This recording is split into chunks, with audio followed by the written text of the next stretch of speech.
Today I'm painting the beach pines. I'm going to select my colors according to the value study. I am using UArt paper. Usually I use 400 for landscapes. Now I am going to use my hot pastels. I'm using a lot of new pastels for this. They are less expensive, but they also have the harder consistency because there's more binder within them. They don't feel the paper immediately, and that's what's very helpful when I'm working on this initial stage, blocking in the color.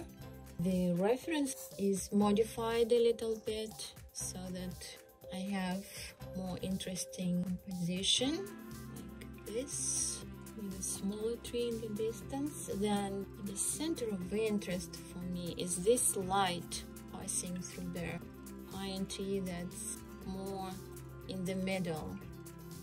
And I just put the marks, the straight marks. I don't draw the outlines, but I just indicate where my marks are going to end up, the shapes, where they will be beginning, ending. And if I do a sketch, usually it's a good idea. If I do the preliminary study, I still might end up changing it a little bit. Something like this for the trees. And the hill is going to just rise on the left. So here, within this area, I have this shape that I kind of subdivided this area of the sand into slightly darker shape. It's a slope basically, and within that it's grasses with the shadows which make it overall a little bit darker. And then I also have the another important area here. Maybe I'll change the color so that I can see it clearer, that it's a different area. Okay, with this cooler color.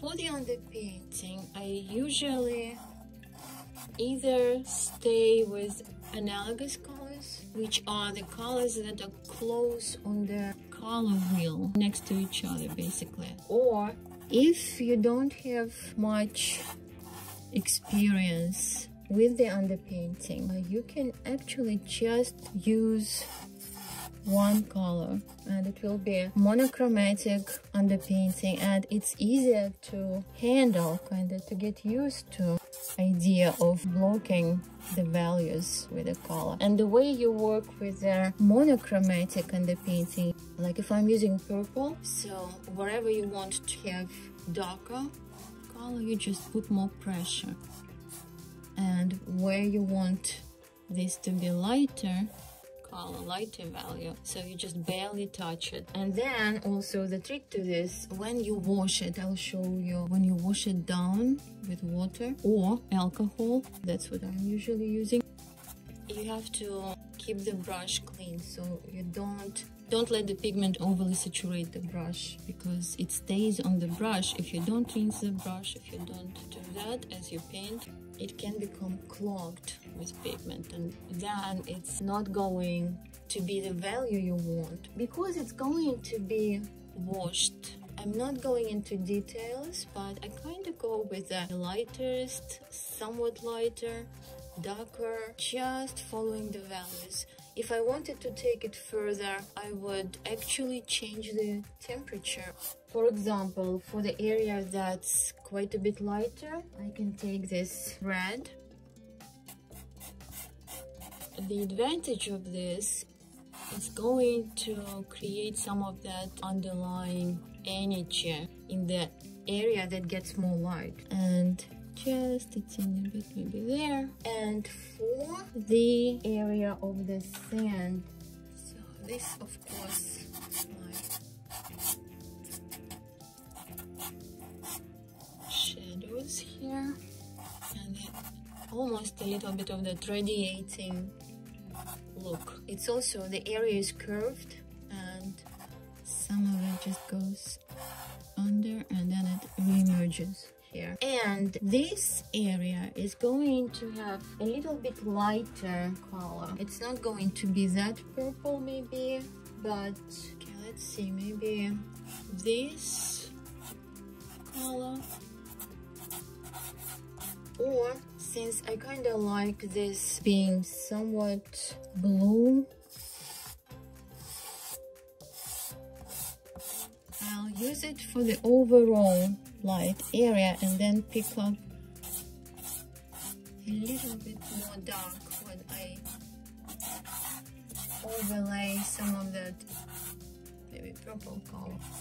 So other than this, I'll just do that.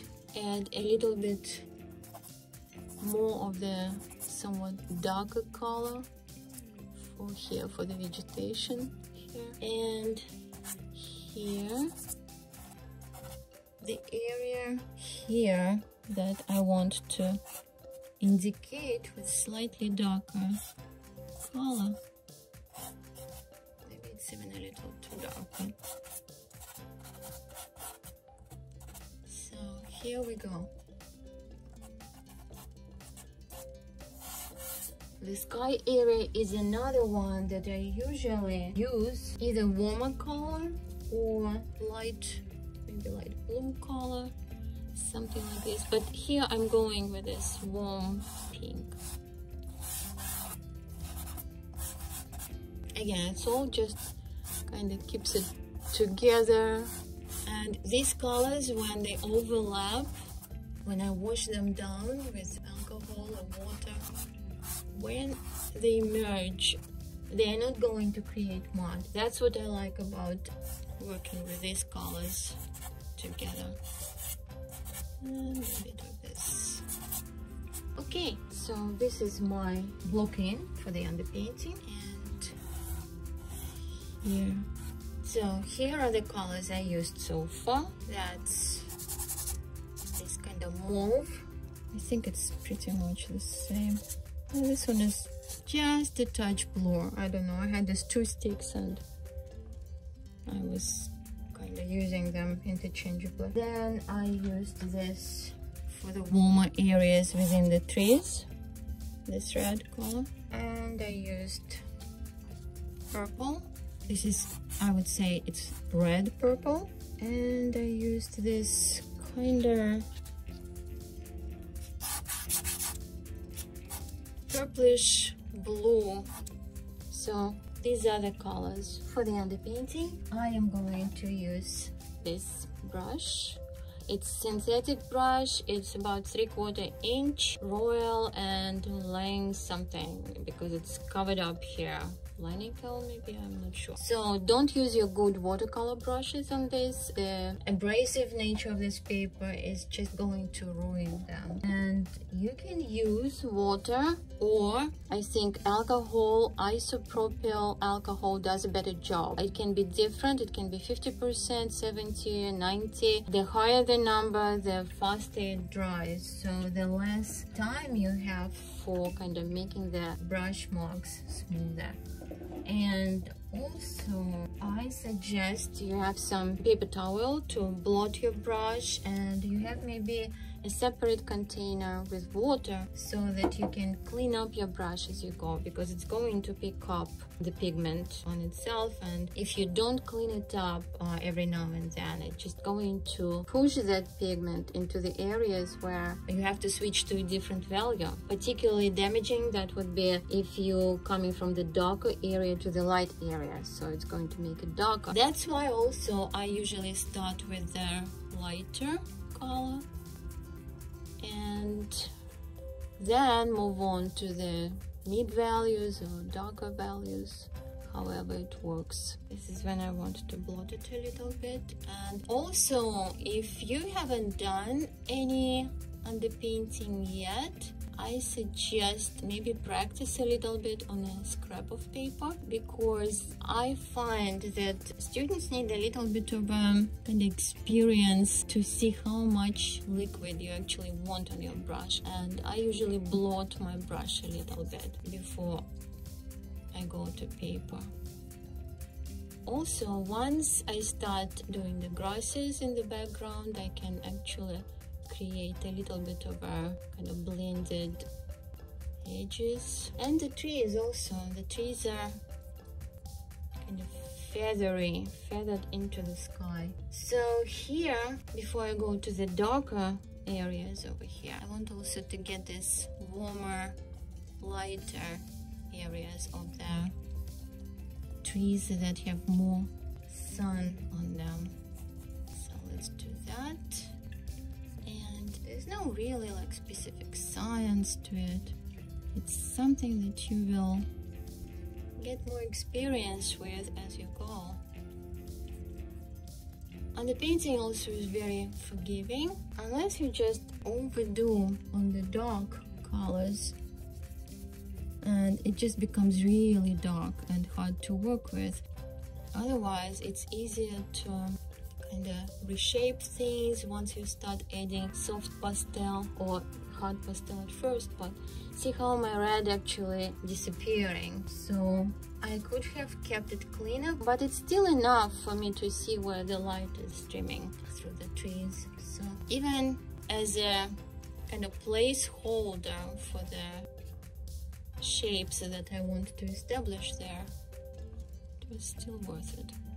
So the other light area is the sand, of course, but let's finish here what I started. And some colors also, if you start experimenting with colors for the underpainting, some colors dilute better than the others. And if you did watercolors, if you worked with that, you probably know that some colors are more like inks, they're kind of staining colors, and others just, you know, kind of like ultramarine blue, for example, just, you know, dissolves into more of a particle substance.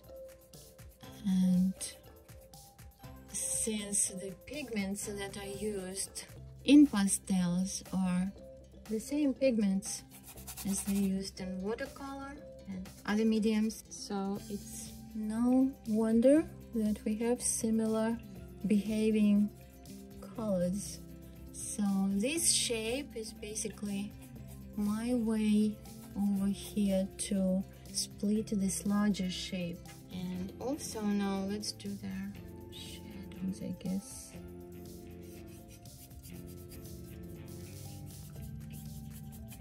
And I wanted that shadow to connect here a little bit.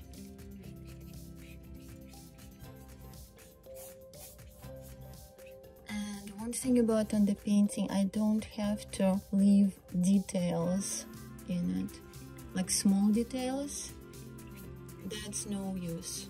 That I will get in later.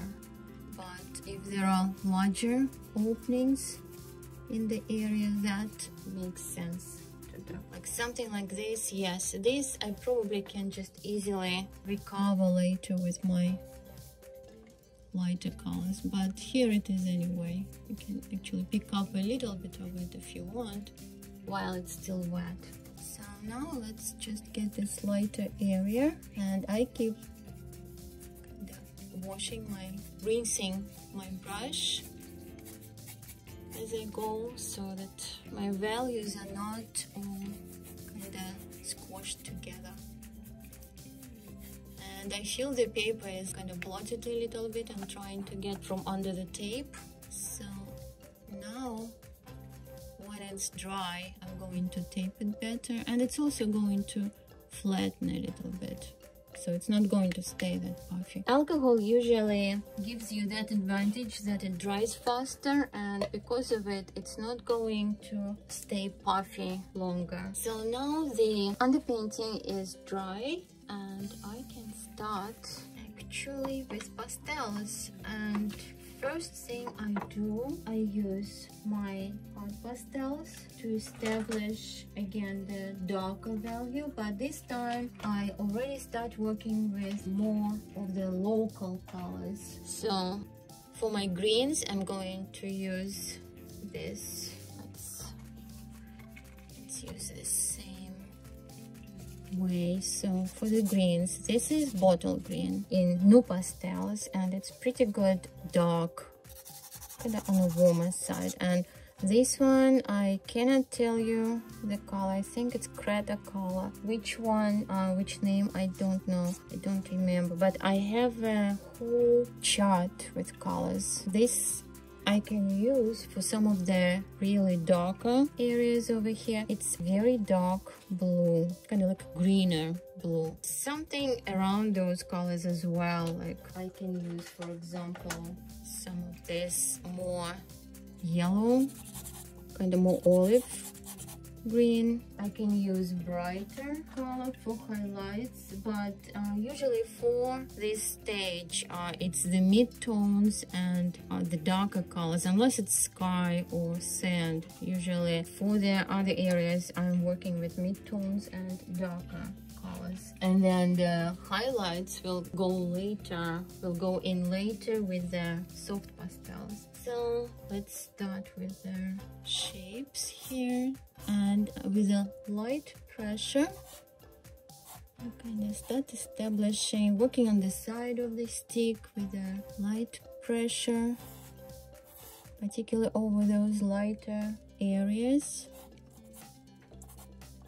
Even over the darker areas, it still really pays off not to clog the paper from the beginning. I can increase the pressure later if I need it, but particularly at first, I want to make sure that what I'm doing is in the right place, and it's a lot easier to even correct it later if I didn't push the pigment into too hard into the paper.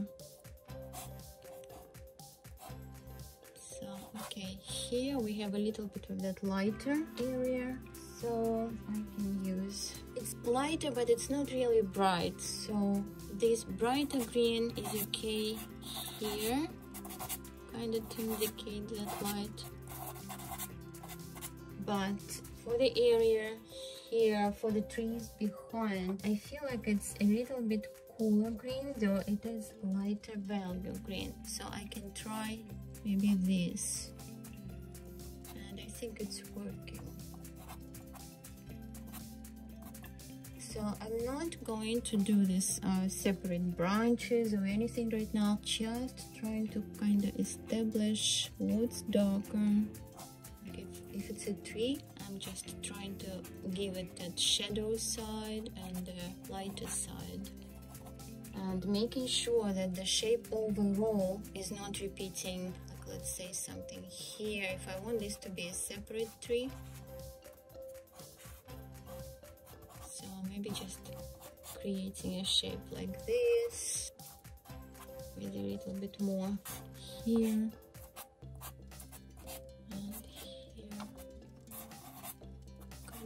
Establishing this flow of light, that's what is important at this stage. And at the bottom, where the light doesn't really pass through the branches that much because it's thicker, the trees are thicker at the bottom, so it's darker, it's cooler. I can use this blue, like I said, for those areas that are quite a bit darker, and because it's a cooler color, it even increases that feeling that it's receding. And also there's a color that's kind of cool green, very dark cool green, kind of like this. So that is a nice one in this area as well. Since this paper is a little bit less toothy, I don't want to go with the soft pastels too far, because every layer starts smoothing the layers underneath, and I don't really want to end up with very sleek paper before I even get to the softer pastels. But just like this, just setting up the main shapes, and it's enough for now. So there's also that kind of evergreen cluster at the distance, maybe here a little bit, and that's where I think I can also add some of this color, but it will be toned down a little bit later in a distance due to atmospheric perspective. So this is for the area here, and I could go in and add more of this, but I kind of want also to have that some of the pinkish color showing through. And eventually I will be pulling some of these branches kind of in this fashion against the darker colors, but right now I don't want, like I said, to make this too smooth. And this is just enough for now. Next, I would work on the shadow area, and for that I'm going to kind of reinforce that blue, kind of purplish blue. So let's do that. And another thing to watch for, I don't want to end up with very clean-cut edge from the trees. Yes, in some areas we can kind of go in and create that little cleaner edge. Maybe the sand, the surface of the sand is kind of silhouetted, but I also want it interrupted somewhere, kind of with a softer feel to it. And here, behind this area, oops, can also come in and add that. So we have this tree with the lights kind of protruding into this sand area. And I also see there's some of the vegetation here, so for that I'm going to add even more of this darker color so that I can get in purplish, kind of dark purple color here. I can use some of that, particularly in these areas. And then I have some kind of grayed down purple. That one comes in handy as well. It's not as chromatic as this one here. So if I just want maybe to get a darker area in a distance, that would be more appropriate to use this one. Because in the distance we don't get colors to be so chromatic, but if we still want to add that darker area, then I can come in with this blue and keeping the texture, kind of create the illusion that there's this sand and the grass or some kind of ground cover sitting on top of it. So this here.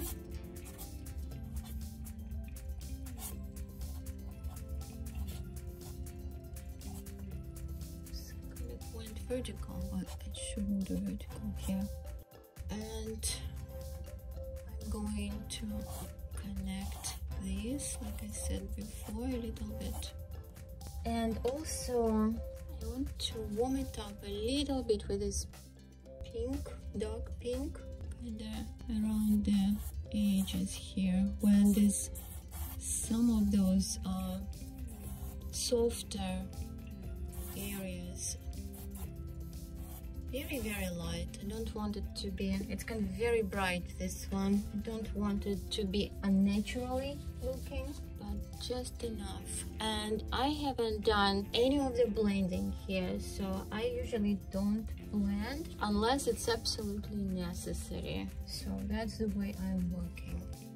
I'm not doing blending so much, not on this paper. On Canson, that's another story, but on your art, you just need a little bit, and then just the layers on top of it will take care of smoothing things down. For the grass, the lights are passing through this grass pretty much, so we don't have those very dark shadows or shadow sides of the grass.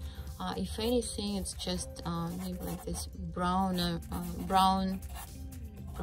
color, and it's warm. The temperature it is warm, so that's why I'm using this darker brown, and just kind of indicating where those grasses would be starting. And I wanted to sort of form somewhat of a interesting shape, design, so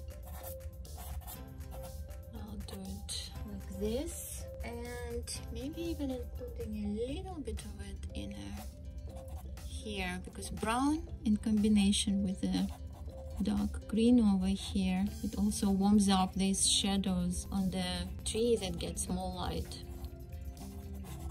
But this is just a touch, because I don't want to play too much of a hard pastels over hard pastels, because like I said, they're pressing the pigment into the paper a little too much. I don't want that to be happening. So this I want to be a little bit of a hill or going up,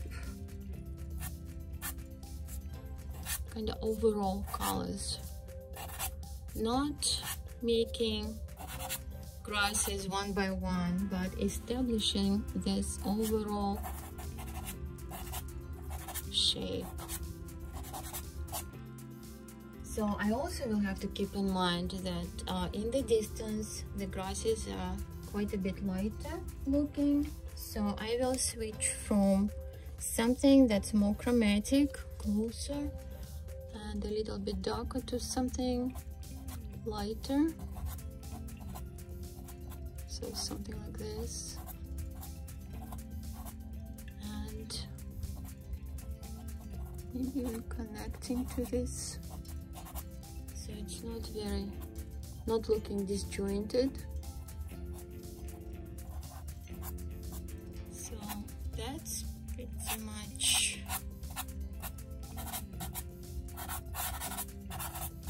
how I would handle this grass area. So I have some of the darker color for the roots and lighter greens for the top of the grasses, and I kept working on the side pretty much. Well, that's my favorite way of applying pastel. So there are some greens, actually, some very short grass areas all around. So if I want to indicate it, I can just do very lightly, something like that, but it's enough what I have. And if I want to reinforce some of these browns, I can go back over that green color just in some key areas where they are darker. So maybe this one as well. It's here, and maybe some over here as well. We have to look at our overall design, what we have, not just at photograph or the scene of we are painting outside, but also what we ended up with on paper. So some people actually would put the sky. First thing they would do, they would put the sky in, and it might be a good idea to work that way. The way I'm working, first I'm putting the shapes that are right below the sky, at least, so that I can later come in with their sky color and start kind of carving into this trees with their light blue or whatever color of the sky at that point. Maybe it's gray, maybe it's depending on time of day that you're painting. And that just gives me the opportunity to incorporate also the underpainting itself, the color of the underpainting, and create some edges and the sky openings within, and still keep it pretty soft. So we have that here. Again, very light pressure on this stick on pastel. I don't want to completely get rid of my color. I actually am a fan of having some of the underpainting showing. Usually, I believe it just adds a little bit more interest.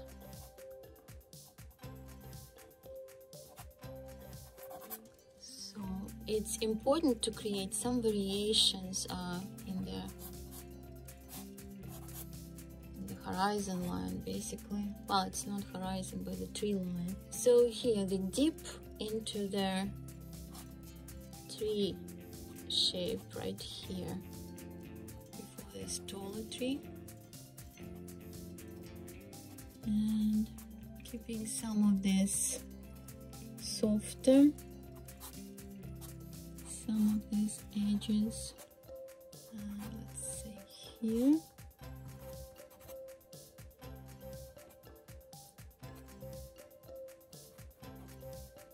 It's a fun process to kind of chisel out the trees or other objects out of the mass of color that you establish earlier. And it's the first step, because then I can make it a little bit lighter, tweak the temperature of it. But the first step is just to kind of get that outline of the tree line happening. And here, if these are too similar, maybe one of them should be a little bit smaller, lower, maybe the other one should be taller. So I'll take care of it later, or let's see how this goes.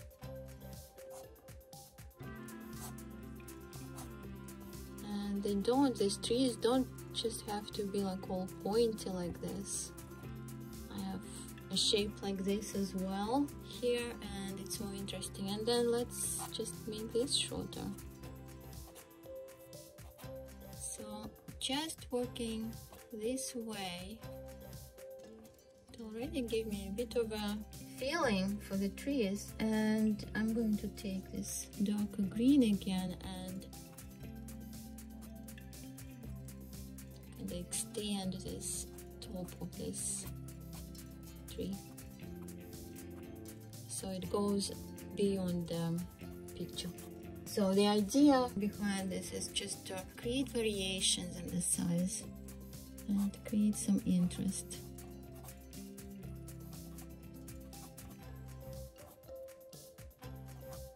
I can also make this a bit darker. Okay, so there's some variety to it, and I can get maybe even more of the light right here.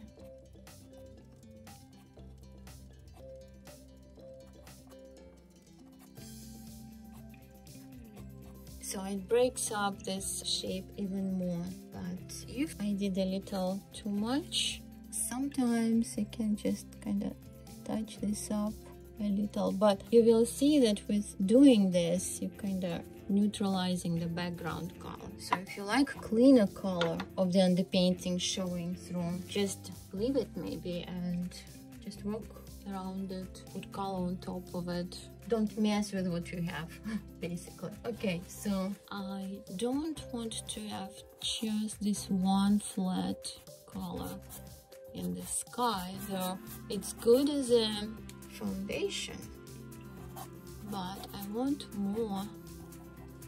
And let's see, so the this is a shape, and can come in here maybe.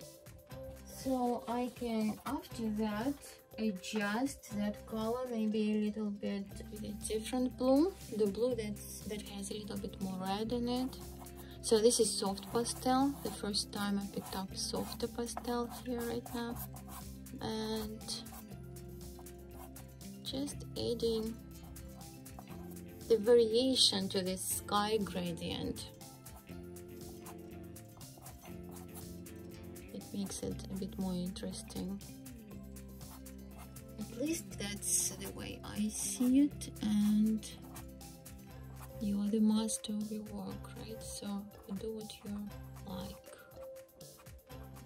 If we have a lot of sky area showing, then we have more of a gradient happening from there, from the tree line, let's say, to the top of the sky. But not in this case, we don't have much showing. But here I kind of want to get a little bit more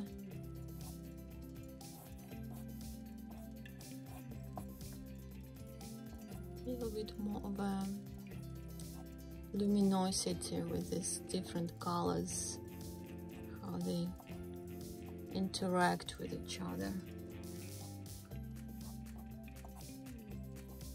The idea is to use the colors that are very close in value, so then we won't have those chalky areas where, let's say, very dark color goes over very light color. It's up to you how much of the paper you want to be showing, and particularly at this stage I'm not really concerned about it. I can correct it later if I want to, but right now I want to establish more of a shape all around for the sand, for the trees. At this point I want to kind of get those darker areas kind of really recede. So this is the darker and softer pastel, so I want to get more contrast here in the back. So I do like those purples, and I'm going to keep them particularly for the areas at the top, but I also want this tree with the lights to really stand out. The key to that is creating this contrast of light and dark.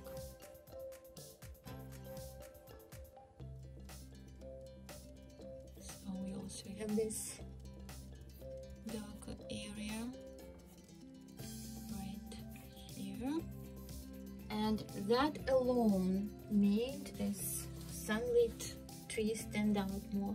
That's just the beginning. So let's see if I can also add some of this kind of a little bit cooler green in the distance here, comparing to this warmer light.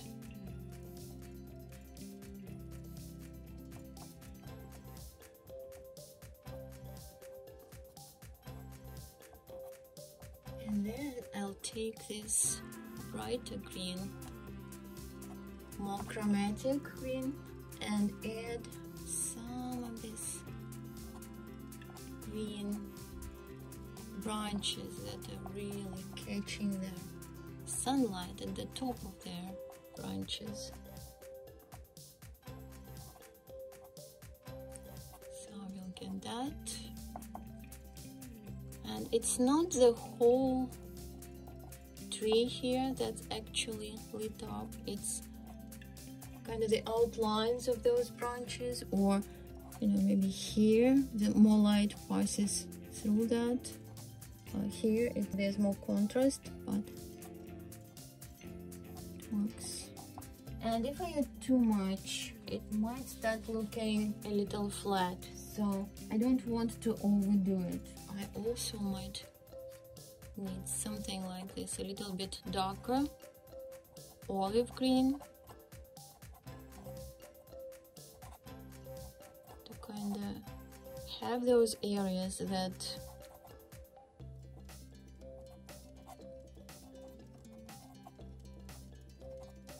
staying for the a little bit more of a shadowed areas within that tree. So I can even do that and kind of bring the slightly cooler greens at the shadow.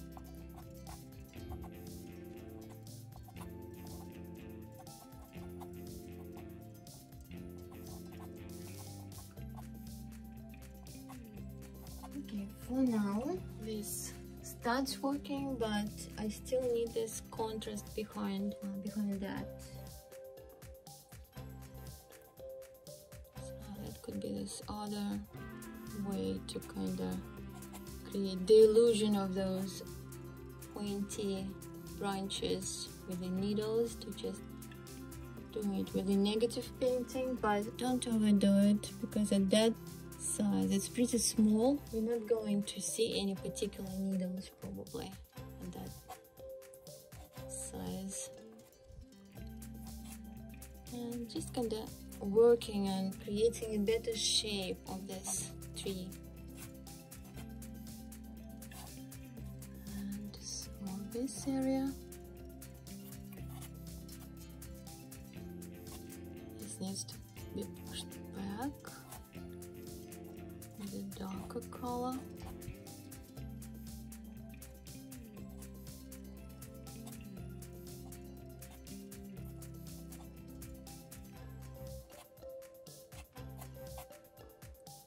And here at the bottom also.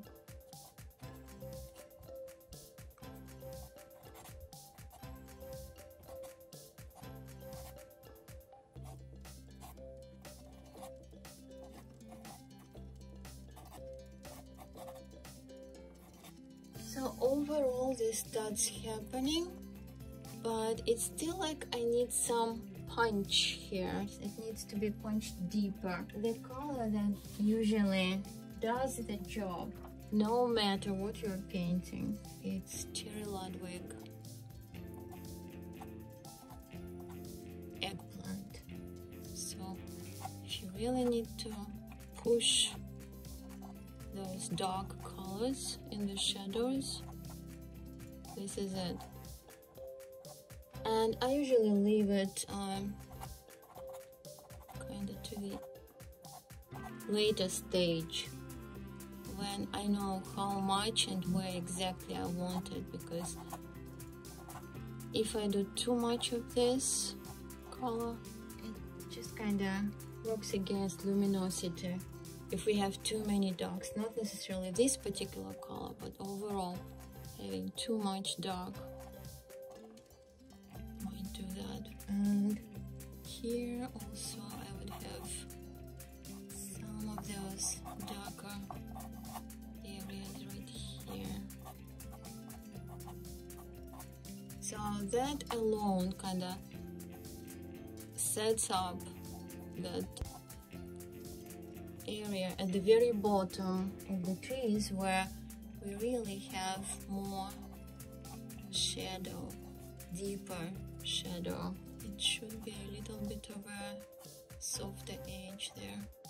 Okay, so here just a little hint, because it goes over the green, and really just a touch. It's not going to be as dark, as I don't want it to be as dark. And also from there, because this area is kind of shadow, gets the shadow from that tree, and I can make a smoother transition from under that to the outside of their shadow, with a kind of like grayed down darker purple. And I can do a little bit of that here as well.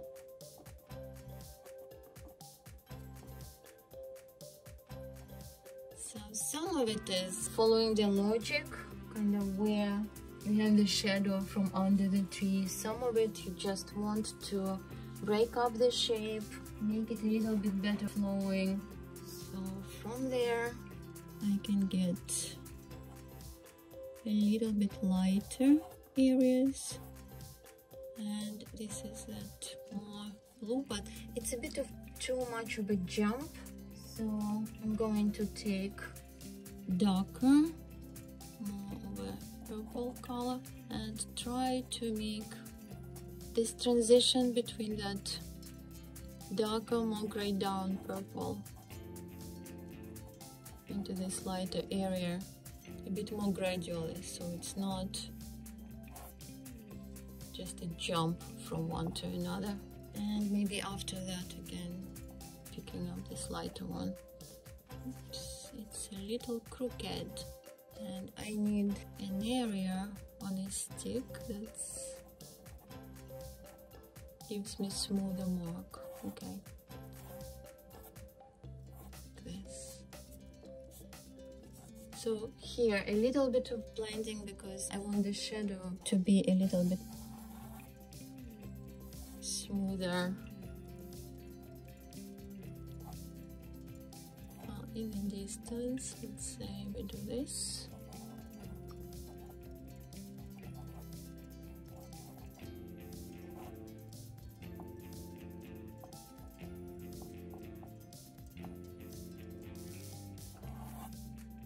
There's some of this shadow happening in the distance on that hill, so do a little bit of that, and here.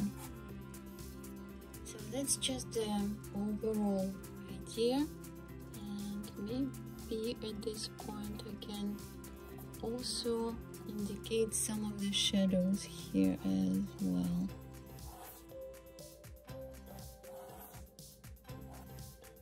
Very light.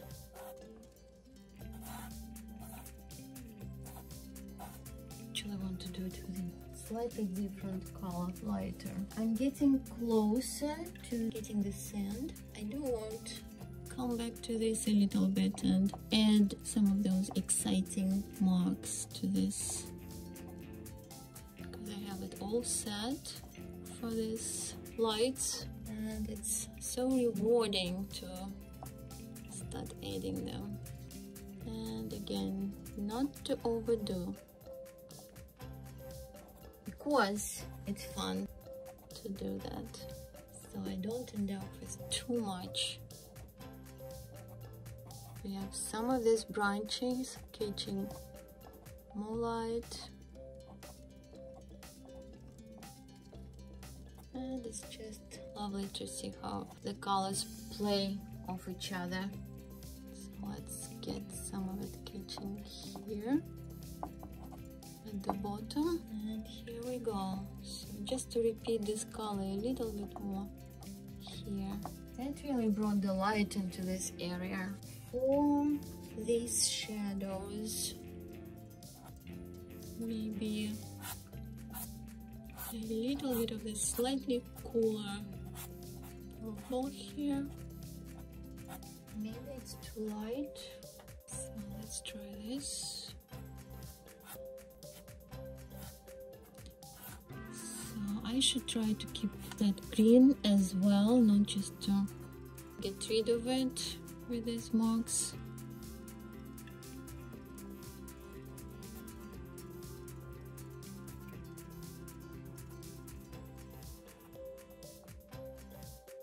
Just trying different colors on right now, and I think it's time to get my sand.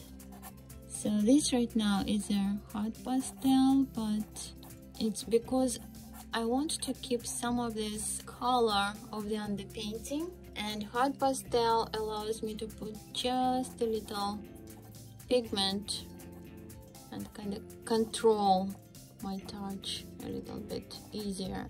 This is for the lights, but I also think maybe it's a little too light for the first layer. In the areas where, you know, this shadow is merging, I kind of want to warm them up a little bit.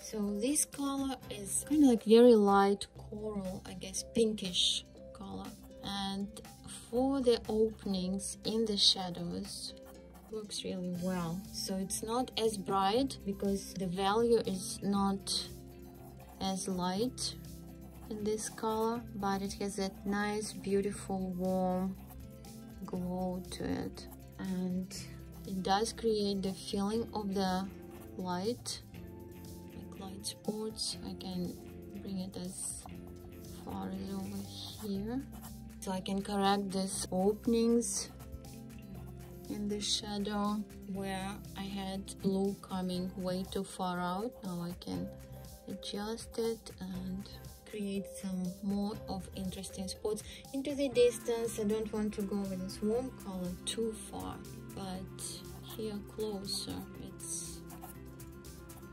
definitely working for what I wanted to do.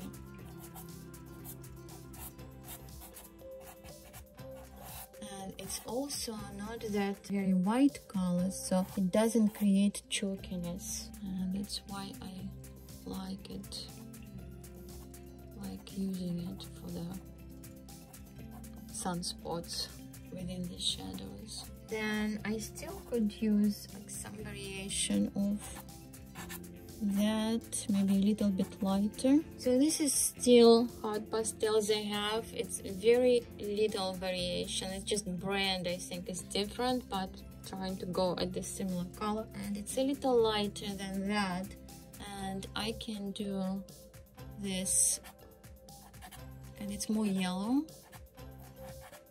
And because I established this initial soft kind of shape with that other a little bit darker color, now I can, with this lighter color, kind of within that softer shape, create more of a highlight, and it's not going to be too harsh. The problem with those sunspots usually is they look a little unnatural, and very often the reason would be because just the contrast is too sharp. Because we know the trees, they are not leaving very sharp contrasting areas between the branches. It's all soft, it's multiple branches, so that's why kind of diffusing that a little bit creates a more realistic situation, basically, for how the light passes the shapes. So now I can start thinking what's lighter, the surface, the curvature of the surface, and the light is coming obviously from top, right? And the area that is getting that light at more direct angle is going to be lighter. Otherwise, there will be a little bit of a darker texture within that. And the surface that's turned away from that has a bit of a shadow happening here.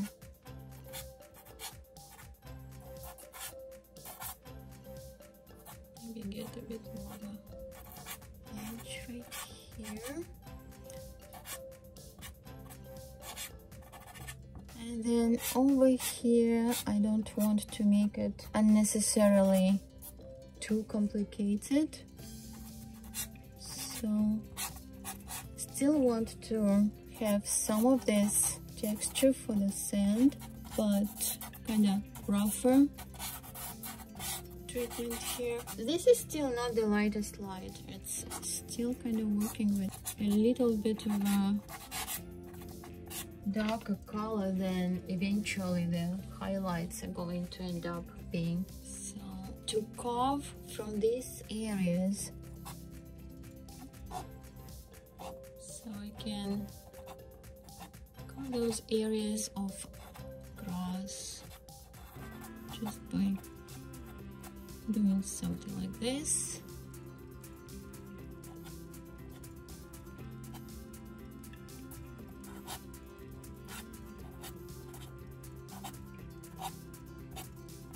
too lenient kind of within the shadows. It's going to end up looking a bit unnatural. But it's kind of heading that way. Let's take this warmer color again and try to create these transitions here. Kind of brings the light in. That's what I like about it.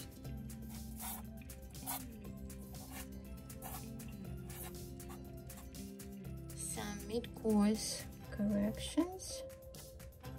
Not so much corrections, but it just happens when you start actually pulling the shapes of the grass, more concrete areas. Then you can start doing a bit more of a kind of shaping it up. In the beginning it was just all one large area. Now that I can see how my shadows are shaping up, I can add to that.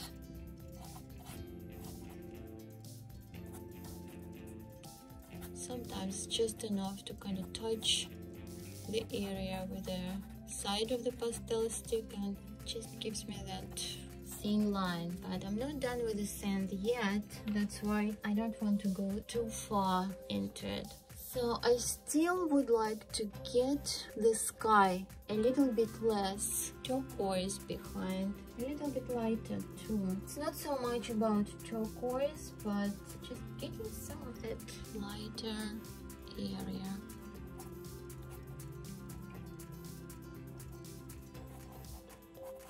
It adds a little bit more of a dimension to it,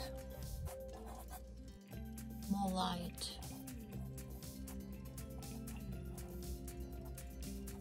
And I don't have to go all the way between the branches, just this overall areas that are more open, and that is enough. And it has to also be kind of the same level. Like I cannot just go around this area with a lighter color, because that would create that halo effect. Here,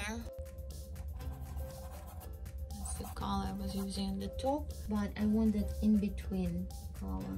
Okay, maybe this one. Yeah.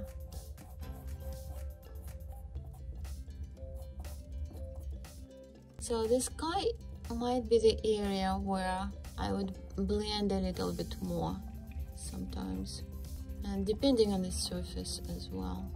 But right now I think I'm just doing this and I'm leaving it. But I do like that feel of light created with that lighter color. And for the sand, this is what I had originally. This is hot pastel, but just to show you the difference, how much lighter this is. So if I start working with this, I can keep this texture. So right now I have this kind of nice setup of this cooler pinks, warmer pinks. I can kind of do this, keep some of the texture, maybe even do a little bit of the kind of illusion of the footprints, kind of emphasizing some of the tracks in the sand. Very light touch, and that's what it takes. Again, not going with this lightest color, close to the darker blues in the shadows.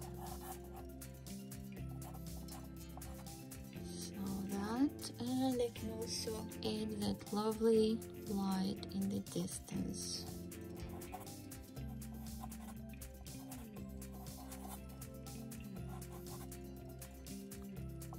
Let's continue it here.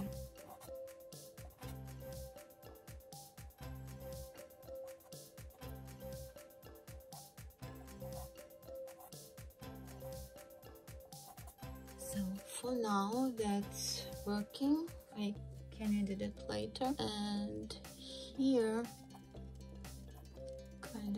get a bit more definition within the grass, but I'll have to change. I don't want, like I didn't want to go with a very light color into the shadows, into the blue shadows. I don't want to start cutting out the areas between the grass with this lightest sand color either.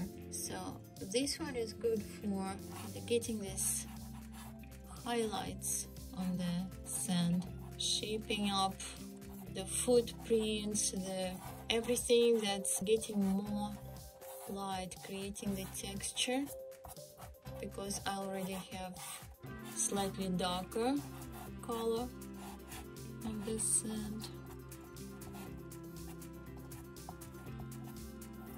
initially.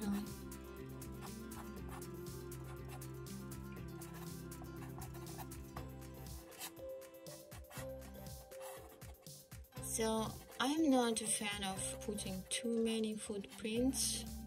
I guess, I don't know, some of my work has more footprints than the others, but we don't really need to put every single one in, as long as we just kind of keep the texture, indicating that there are shadows, there are highlights on that surface, and some of it can be just less busy.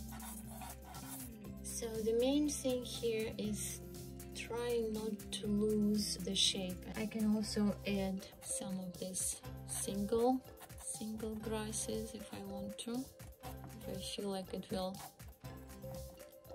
help to kind of feather the edges of this shape. I think that works. There are also some of this here, and maybe like over here. And some of these grasses get quite a bit of light on them, so they will be this bright green color when the light is passing through them. So I can actually take even brighter green for this, just like this tree is glowing. Some of these grasses also get to glow when the light is passing through them. But I have to be careful not to end up with too much of this. It kind of has to make sense, like where we have the light. Also, there might be some direction for this as well, but not every single one of these grasses should end up having this highlights. So there's some sort of movement happening there. Maybe I'll just do this, get this lighter areas between the grasses. And like I say, I want them to be a little bit softer and not having very sharp contrast. To keep it within the same family sort of, I'll use this, not the lightest color, but that light that I was using right after this warm color. So I'll do that.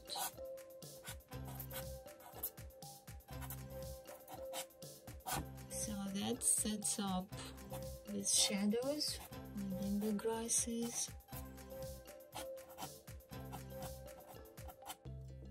And it's something like I don't want to rush it. I kind of want to take some time, because it's very tricky area. And it really pays to take some time and get it right, so it's not jumping out too harsh. But I don't want to also focus just on this kind of sharp lines.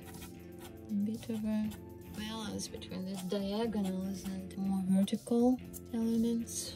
And I can use a little bit of a olive green. It just got broken up a little too much right here, so I'll just come in with this overall kind of shape, cross shape, and connect it again a little bit more. So in the distance, maybe it's a little bit darker. Somewhere with a shadow shape. And even here, just to the bottom of it, maybe has a hint of dark.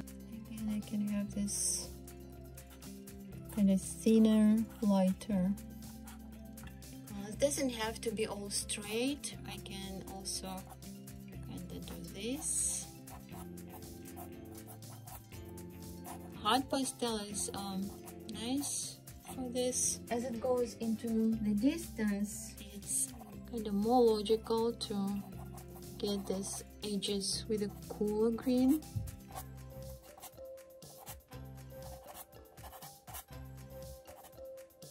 And this is what we have in the distance. I'm going to speed up the rest of the video because I would be repeating the same thing otherwise that I already said. The process is pretty much the same. I'm still trying to soften the lines somewhere to create more interest, and now there will be more and more detail brought in, but I will definitely tell you the key moments. Like right now, I softened the line between the shadows under the trees and the sand, that shadow in the sand, because before it just was kind of too harsh. Even in the photo, you see it's more like a line, but I want to gradually get into the trees so that there is an illusion that we see some of that darker sand even under the shadow of that tree, so it kind of gradually disappears there. And in the sand there will be a lot of work done, even though it's pretty much set up as a shape and there's lovely texture there, but the highlights are needed there.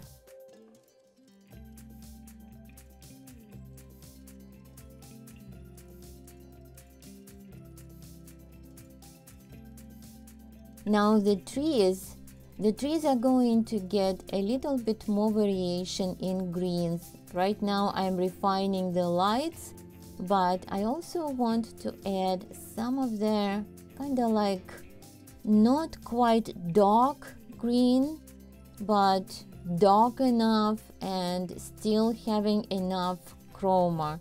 So that will help to kind of soften the contrast of those very dark greens that I have and bring some more detail. Like with this green that's a little bit lighter and has a little bit more chroma, I can bring the detail, I can indicate some branches, show some branches within the shadows.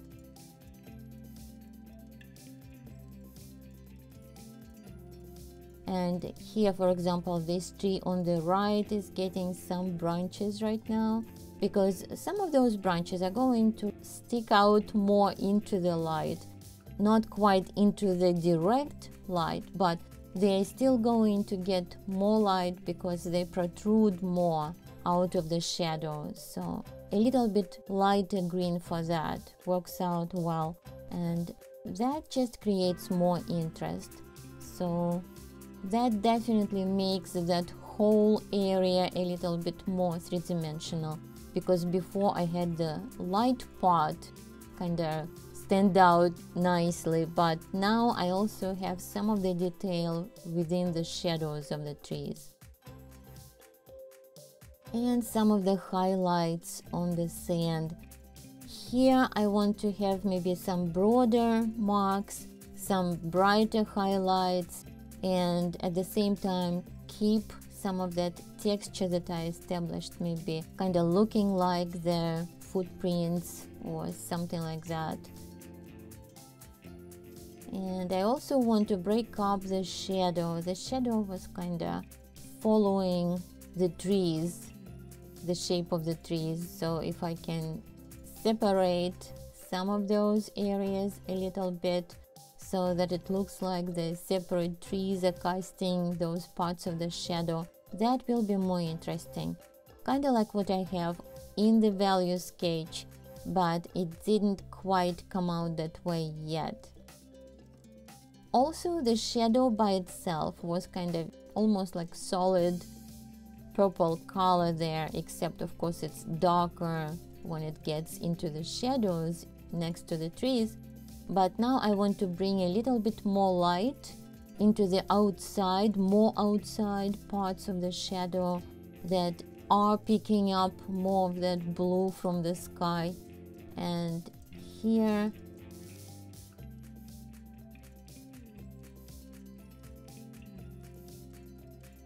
also maybe a little bit of that here within the grasses, but the shadows cast by these grasses are really soft, really almost like transparent here, so there won't be a lot of dark color here on the left, but where the tree's shadow is, that's where I'm going to have more intense color, more solid color. But even there, I'm going to create some of that dappled light and vary the shape of it. So now it's time also to get a little bit more single grasses here, kind of sharper, thinner detail. And I can do that with hot pastel, but I also can do it a little bit with the softer pastels if I just touch the paper with a sharper edge of the stick, square stick usually. And the distance, in the distance I want the sand, though it's brightly lit there, but I want it to be a little bit cooler light color, and the greens are also getting a little bit muted so that they don't stand out as much as the grasses that are closer to us. So it's a good exercise here to try to achieve that depth in the scene. So we can definitely control the chroma, we can control the value to get this, and also the colors in the distance are a little bit cooler as well. So that's why I want those colors to be cooler. That's how our atmospheric perspective is working, so it's definitely helping with the depth. And a little bit more refining some of these shadows. Sometimes I can go back and forth many times, kind of brushing things off in things like this, but it's really, if you can get it the first time, try not to be too tricky, just leave it, because with every brushing off you kind of muddy the surface. You are not going to get back to that cleaner underpainting color if you planned for that carefully in the beginning. So it's okay, you can still get the effect you want if you just rebuild the layers, but if you just want it to look fresher, like that was done effortlessly, then of course you need to limit the amount of layers you're using.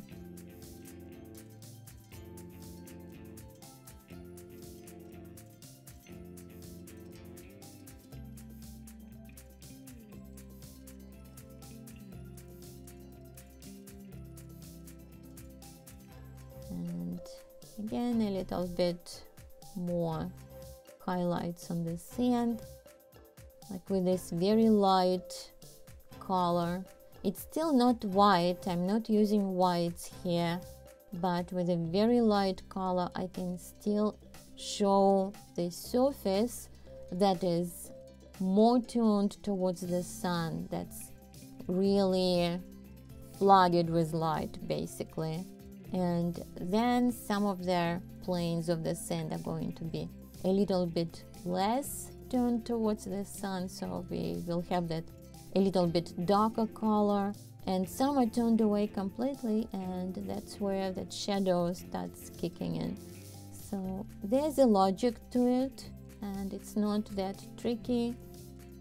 And I think I ended up again kind of destroying that shape within the shadow. Oh well, that I wanted to keep kind of shadows of separate trees, so maybe I'll get to that again. And within the grasses I can also give them some character. Now I'm using this lighter green and harder pastel, So some of the grasses can be bent a little bit, so they don't have just to be straight. That's not as interesting.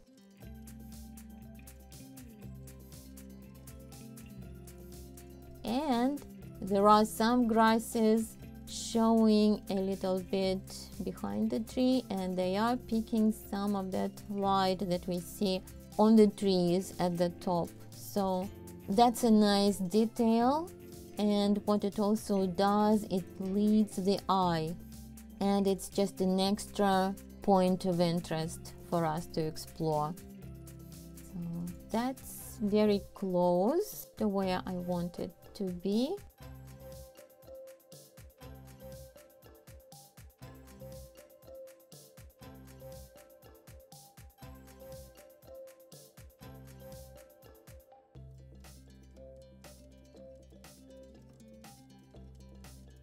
So I'm going to refine a little bit this shape again, and I want to break it up just a little bit with these dappled light highlights within the shadow, and then softening a little bit the outside of the shadow.